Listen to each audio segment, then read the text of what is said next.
find that even today when I go into some like big stadiums, I have no cell phone service. Yeah, baseball stadiums particularly, I assume, right? Yeah. So that was a problem that the industry luckily started to address. They realized that their fans wanted to be on their phones and wanted to tweet and wanted to Instagram and do whatever and not just sit there and watch a game. So they invested millions and millions of dollars to enhance what's called DAS, like Distributed Antenna System, I think is the acronym for it, where like Verizon and AT&T will come out and basically enhance the infrastructure of the stadium. So we saw that start to happen as early as 2012, and then it got better every year. So we intentionally developed our product to be very low bandwidth, where it didn't take up that much signal to utilize. And we knew that we had to do it like that because signal was so terrible. So the only thing that sucked for us is that it was like a 6 meg app, so that took a while. The signal sucked. So if people downloaded it ahead of time, they could use it pretty seamlessly within. But that was a challenge for everybody, and all our competitors faced. It was kind of a race to see who could develop the lightest application out there to stay ahead. It's crazy. All right, lessons.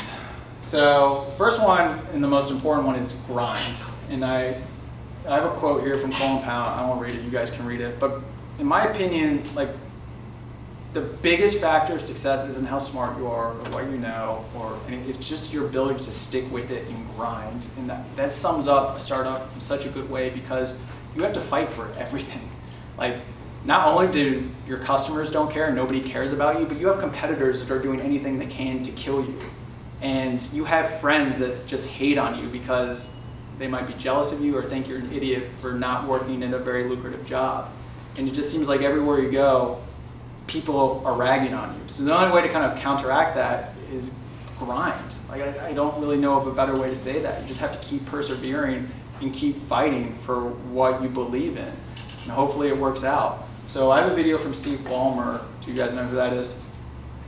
He was a former CEO of Microsoft. He owns the LA Clippers now. He's kind of insane, but is that the one on this link?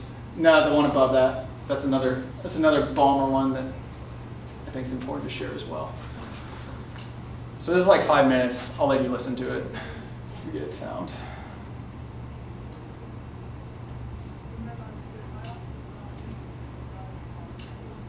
I've tried to come up with better words: tenacious, bold, long-term, and I kind of mean all of those. You just got to be hardcore. People will encourage you to give up on everything. People have some notion that success, startups, boom, they're just immediately successful. That is not true. I could say that more forcefully, but I won't. That is not true. Most startups, most anything, you work at it 5, 10, 15 years before things really emerge. It's the exception that emerges in 2 or 3 years. And you've got to make a big long-term bet. You've got to have an idea that matters. You've got to stay after it. You've got to measure yourself. But you have got to be hardcore.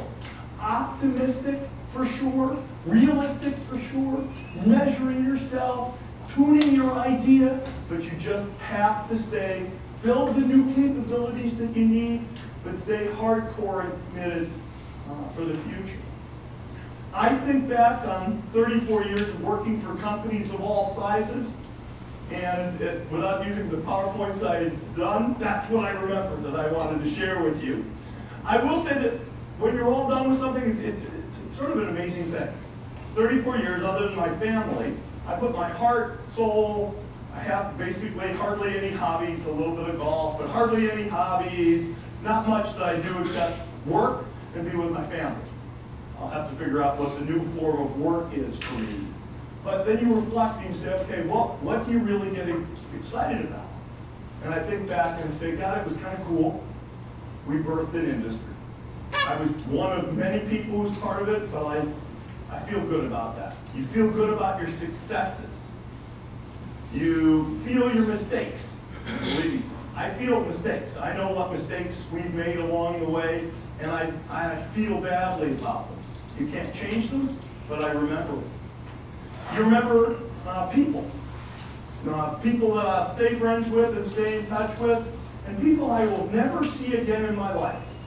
I've had the experience of probably meeting as many people I will never talk to again as anybody other than politicians or something, maybe more, because I get to do it in more countries than your average politician. And yet, you know, there's just amazing people I've had a chance to talk to, see. So that, you know, Steve Ballmer has his own reputation, take it for what it is. There's another hilarious clip, if you want to click on that real quick. Like, this is what I remember Steve Ballmer for. This is the most incredible thing. I watch it like 3 times a day. Guy's a madman. There is no such thing as enough of that. I don't know what you're talking about. So yeah, grinding. I mean, I can't stress it enough. Like, if you really want to take this path, and it's not just entrepreneurship, because I also believe that you need to have an entrepreneurial mentality in any company. Like, entrepreneurship, I think, is amazing. Like, everything but the house. Like, the people that really do well are the people who can get shit done, and, you know, look at a problem and solve it. And I think having that mentality of like, I'm empowered to do something about this, is going to get you so much farther in life than just being a 9-to-5 drone that takes orders. So whether you're at a company doing that or whether you're starting your own company, you're going to face adversity and you've got to figure out how to push through it. So the next lesson is, you know, hustle. Like, obviously, you got to figure out how to get stuff done. And I'm not talented at a lot of things, but I think hustling is something that, for whatever reason, I'm good at, which makes no sense because I was like a suburban kid.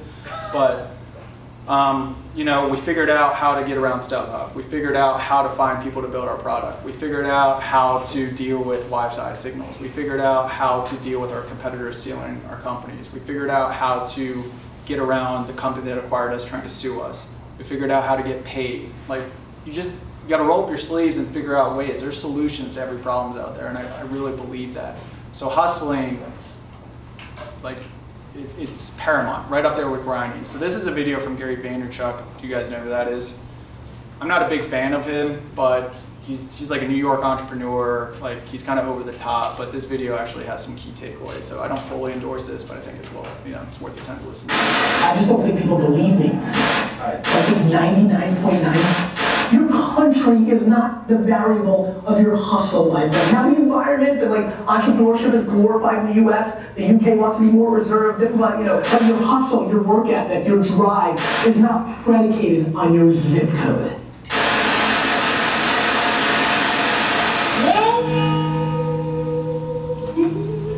So first of all, it's different for everyone. But this whole notion of like, where's the time? I just think people are loaded with excuses.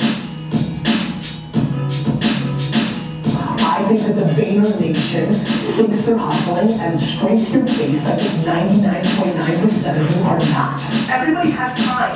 Stop watching fucking Lost. The thought and nature of like people saying, well, America's an entrepreneurial paradise is the same conversation that's happening within America of like, to be great in tech, you need to be in San Francisco. And let me just remind everybody that Facebook was invented in Boston. Just worried that people don't have patience.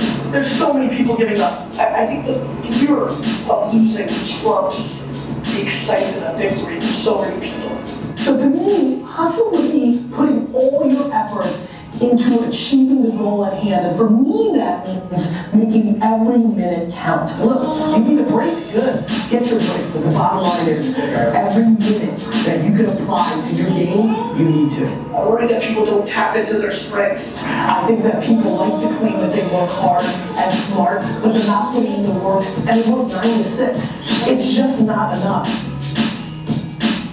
Executing the way it always is, following the school business model, such horseshit, it's going to lead you to a place where you're not going to win. Your talent isn't enough. You've got to go put in the work. And having thick skin, do you know how obnoxiously thick my skin is? You can punch me in the face 8,000 times. I'm here to get punched.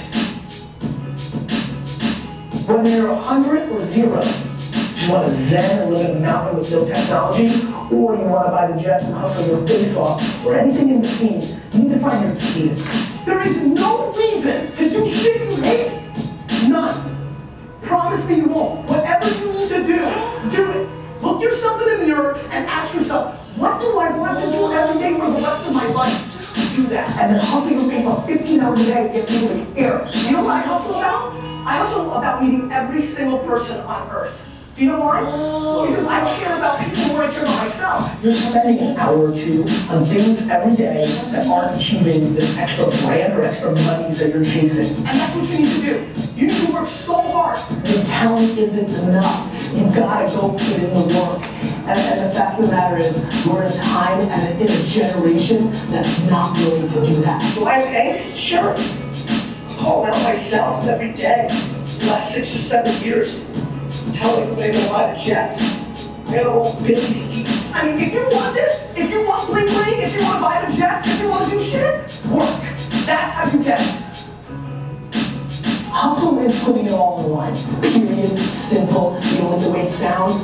Fuck it, because it's the truth, because you're just not working. Hustle is waking up one day, the day before you die, and realizing you gave it your all into the parenting of your children, the building of your businesses, the philanthropy that you want to do. Whatever you define, it's just, you know, all in, emotionally and executionally, in theory and strategy and in execution. Hustle is a word to so many people, even to some of my hardcore fans. I'm sorry to call you out, but I follow you like you follow me. And people talk about the hustle, but then you're talking about your 6 o'clock, you know, happy hour drink, or your video game, or this and that. And here we are in the holidays, and everybody's going to their holiday party. And I've got one meeting coming up right now. So that's scary. 2 meetings after that. I'm not a rah-rah guy that much, but so he's got some good points. So 2 good takeaways that I think are worthy of noting is, one, like, I'm not going to get philosophical, but we do only have one life, and our careers are finite. So, like, if you want to do something, do it. Like, I think the worst thing in the world is to have regrets in life. So, I mean, putting yourself out there and failing is so much better than just talking about it. And finally, and I was a talker for a lot of my early years. I finally did it, and I can say that that was awesome. And then the second thing is, like, you really do have to have thick skin. I was a finance guy. I was an introvert. I didn't like hearing no. I didn't like, you know, putting myself out there for rejection. And going down this path toughened my skin. And now I could give 2 shits what most people think. Like, it's just, I like hearing no. Like, I think I'm a lot better salesman, and I'm just more confident. So whatever you do, like, try to toughen your skin, because in the world out there, in your job or whatever, like, you're just gonna face disappointment and rejection. And I think it's better to kind of put yourself in those situations that strengthen your skin and your ability to hear a no, because it's not easy to do. The next lesson is move fast. This is one of my favorites. So I think, and this is at EBTH too, a lot of people are overly cautious and move very slow. And what was very successful for us as a company with limited resources and not much money is we moved incredibly fast. We did that lead methodology. We innovated incredibly quickly, got stuff to market, got feedback, tweaked it, did it all over again. And whatever you do, whatever you're trying to do, I think it's just good to move fast and not be afraid to fall down. And I think you'll see, like, the faster you go, the better results you're going to see. Like, there's just no point in my mind in waiting for a 5 or 10-year plan. Like, try to maximize as much as you can, as fast as you can. So this is a Zuckerberg video where he kind of talks about Facebook's creative fast break things. After this ad. Goodbye, Ed. Well, can actually disagree with. Right, and there are companies that don't move fast and that succeed, right? And I think, you know, what I really mean by move fast is that I want to empower people at the company to try things out, and I don't demand that every iteration of what we release is perfect. What I want to optimize for is learning the most and having the best products 3, 5, 7 years from now. I'm an optimist. I think you have to be an entrepreneur, right? These things are not without risk, but there are a lot of people who want to do the right thing.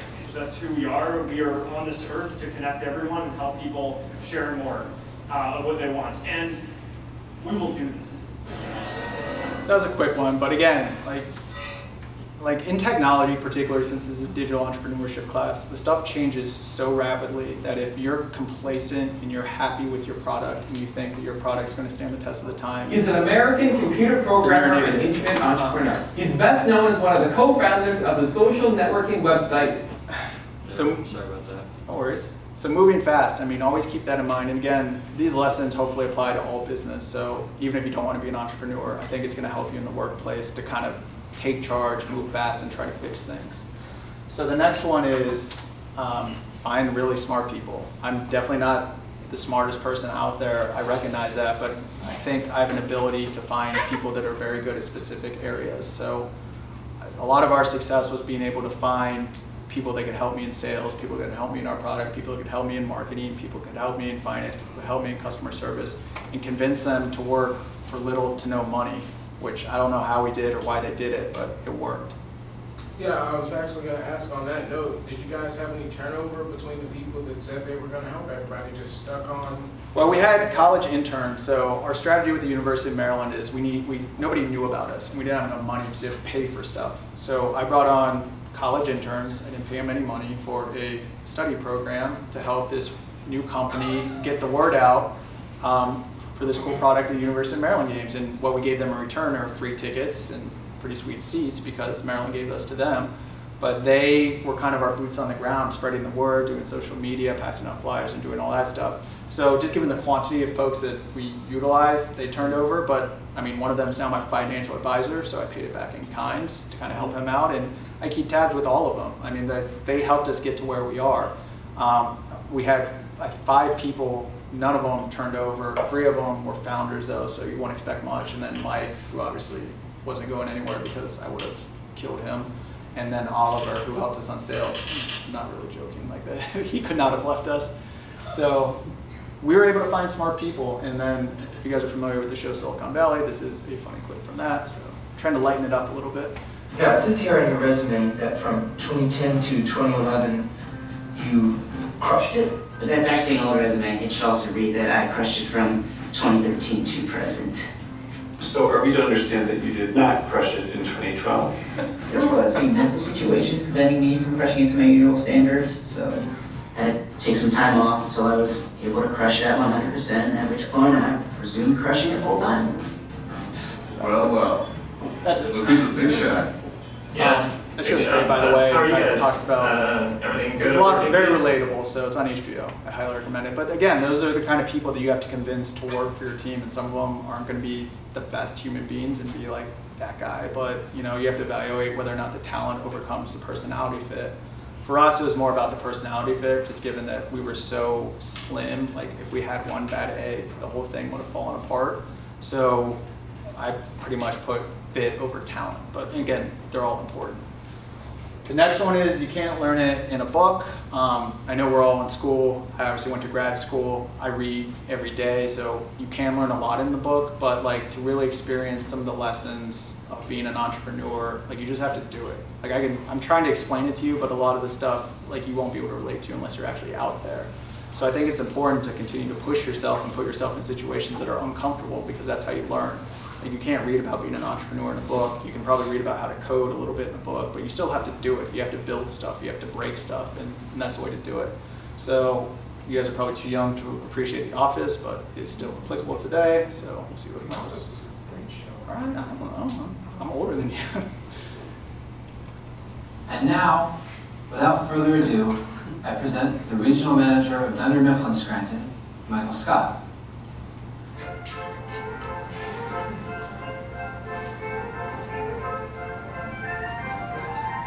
Thought about doing that today, but.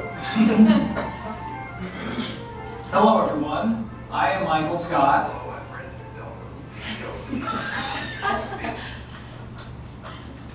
And I'd like to start today by inspiring you. May I borrow someone's textbook, please? Thank you. What have we here? Ooh, economics. Very, very interesting. You cannot learn from books. Replace these pages with life lessons, and then you'll have a book that is worth its weight in gold. I know these are expensive, but the lesson is priceless.